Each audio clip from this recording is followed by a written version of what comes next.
Isang mapagpalang araw po sa ating lahat. Isang mapagpalang araw po lalong-lalo na sa ating Panginoon.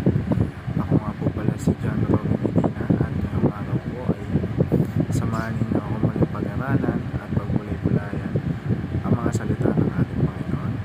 Pero bago po ako magsimula, nais ko lamang po kayong i-welcome sa ating ginagawang daily devotion. Naway bawat salita ng Diyos na ating napag-aaralan ay hindi lang basta natin binabasa, pagkos atin itong sinasabuhay. At ngayong araw po, October 26, 2024, araw ng Sabado. Ang title po ng ating devotion ngayong araw ay Solus Christus, Christ alone.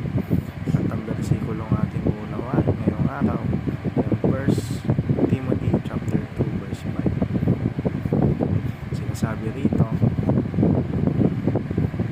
for there is one God and one mediator between God and mankind, the man Jesus Christ. O sa Tagalog naman po, sapagkat may isang Diyos at may isang tagapamagitan sa Diyos at sa mga tao, ang taong si Kristo Jesus. At mapunta naman po tayo sa ating katutuan ngayong araw. Sure po ako na may idea na po kayo kung ano yung katutuan natin ngayong araw dahil po sa verse na binasa natin. Unang-una, Jesus is exclusive. There is no other mediator. Nag-iisa ang ating Panginoong Jesucristo.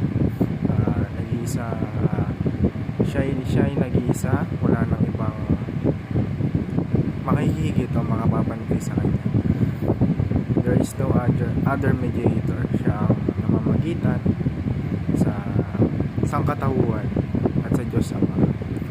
Diba nga, yung verse nga na John 3:16, sa sobrang pagmamahal ng Diyos sa mundo, binigay niya ang kanyang kaisa-isang anak na kung sino man ang sasampalataya dito ay magkakaroon